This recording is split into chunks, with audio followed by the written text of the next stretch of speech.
This week we are talking parenting, a mom's role in raising boys. That was Monday in episode 2045.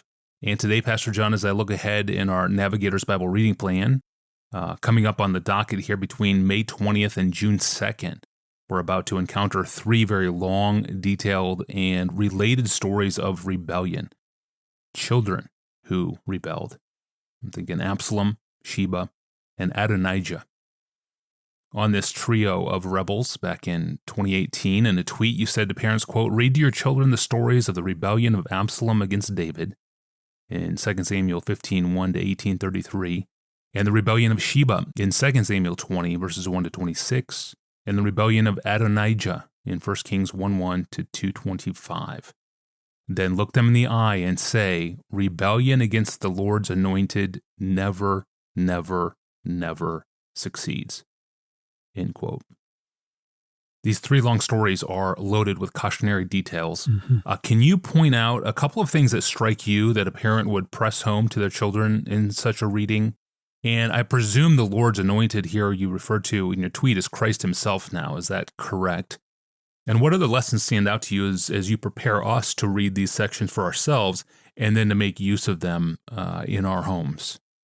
I wrote that tweet because it seems so painfully obvious to me that young people, and I suppose as well as old people, need to be warned not to go down a path that has proved over and over again to be a path of self-destruction. Young people don't always see the outcome of a path that they're on. They need to be warned. They may not heed the warning. These three in the story certainly didn't, but they might. And whether they do or not, it's the parents' God-given duty to sound the biblical warnings for their children. So I was struck in this passage as I was reading through it, like I always do once a year. One after the other, rebellions arose against King David. David is the Lord's anointed. How he relates to Christ, we'll get to in just a moment. But God has chosen David to be king over his people. Samuel had anointed him king. And God had clearly warned in Psalm 2 what a foolish and deadly thing it is to plot against the Lord's anointed. It's utterly futile. The Lord sits in heaven and laughs. Nevertheless, Absalom, David's son, Sheba, who's called a worthless fellow from the tribe of Benjamin, Adonijah, David's son, born next after Absalom, one after the other, these three men raised their hand in rebellion against the Lord's anointed, and every one of them is killed because of it. Absalom steals the hearts of the men of Israel right under David's nose by promising them better justice than David was giving them, and he leads a rebellion and winds up with his beautiful head of hair caught in a tree and is dangling there and speared to death by Joab's men. Sheba tries to exploit a division between the 10 tribes and Judah, who are squabbling over who gets to bring David back after the triumphs over Absalom, and he tries to lead a rebellion by mobilizing those 10 tribes against Judah and David, but he ends up with his head chopped off by a wise woman in the city of Abel and thrown over the wall to Joab. And then Adonijah tries to exploit David's old age to become king instead of his father's choice, Solomon, his brother, recruiting even Joab now to switch sides. And both of them, Joab and Adonijah, die. So it's not a very portentous prospect for anybody who lifts his hands against the Lord's anointed. So here are several lessons that I see in these stories, and maybe some more details can come out as I give the lessons. First, a prophecy of misery and conflict in a family does not excuse those who cause the misery and the conflict. David began his reign with adultery with Bathsheba, murdering Uriah, her husband.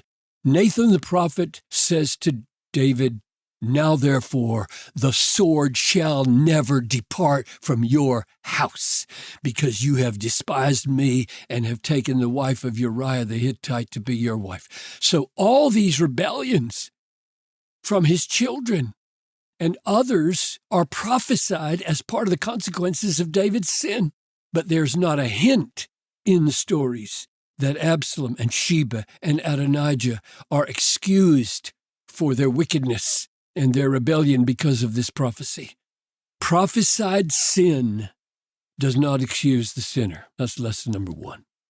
Second, and a very similar point, but maybe even can be felt today by contemporary people even more than that one. Young people need to hear this. Failed parenting does not excuse the sin of the children. We can never use the sins of our parents to excuse our own sins. We are responsible for ourselves regardless of our backgrounds. We will be held accountable for our own sinful actions, and the failures of our parents will not remove our guilt. 1 Kings 1:6 says, David had never at any time displeased Adonijah by asking, "Why have you done thus or so?" This is an indictment of David's sinful doting on his sons, a failure to discipline. And it seems to me that he treated Absalom in the same way as Adonijah, because near the end, his leniency toward Absalom's rebellion almost cost him his kingdom. Nevertheless, in spite of this parental failure, both Absalom and Adonijah are responsible for their own rebellious attitudes and their sins. They can't blame it on their dad's failures. Third lesson, rebellion can arise from a sense of privilege and entitlement, and it can arise from a sense of worthlessness that seeks to take advantage of a situation and rise to power. Absalom and Adonijah were both highly privileged, not only because they were the sons of the king, but because both of them were explicitly said to be very handsome, both of them. The author goes out of his way to make the point that they were handsome, well-liked, well-connected. Sheba was a nobody. He's called a worthless man. He hadn't made anything of his life. Absalom and Adonijah used their privilege to gain power and overthrow their father. Sheba shrewdly took advantage of a brewing conflict between the king's subjects. But in both cases, whether from privilege or poverty, they failed. The point is that poverty and power, high position and low position, being somebody and being nobody, is no justification for rebellion against the Lord's anointed. Sin lurks in the low, sin lurks in the high.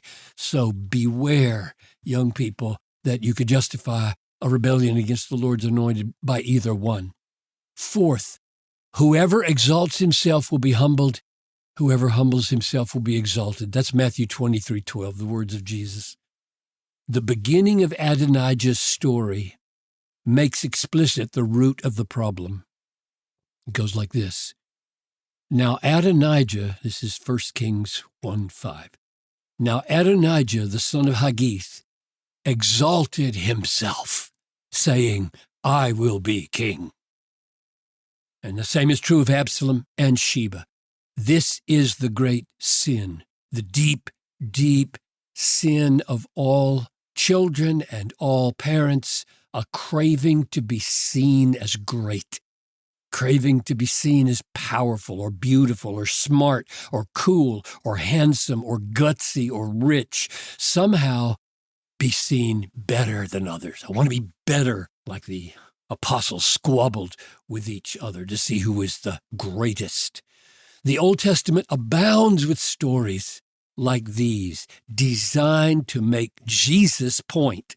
Whoever exalts himself will be humbled, and whoever humbles himself will be exalted. Noel and I are reading Isaiah right now. We just read last night about these oracles over and over again in Isaiah.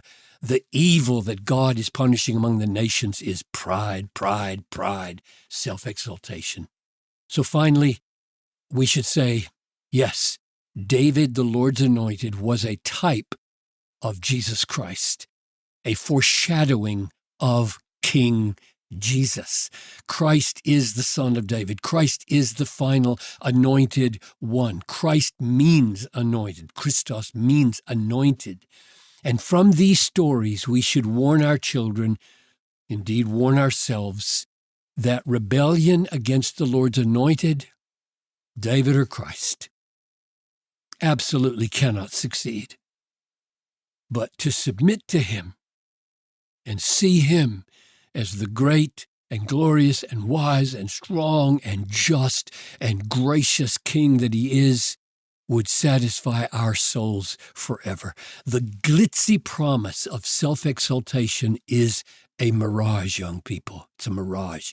Don't go the way of Absalom or Sheba or Adonijah. It cannot succeed. Thank you, Pastor John. And maybe you're listening to this episode as an aspiring parent. I mean, you're thinking of having children in the future, and maybe hearing about all this rebellion, you wonder to yourself, maybe we shouldn't even have children in the first place.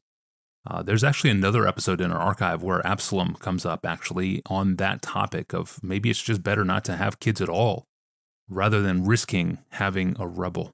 That's APJ 1176 in the archive. Check that out. And that episode also comes up in the APJ book on pages 186 to 188 if you have that. Next time, we're back with a biggie. A surprised wife found erotica lit on her husband's phone.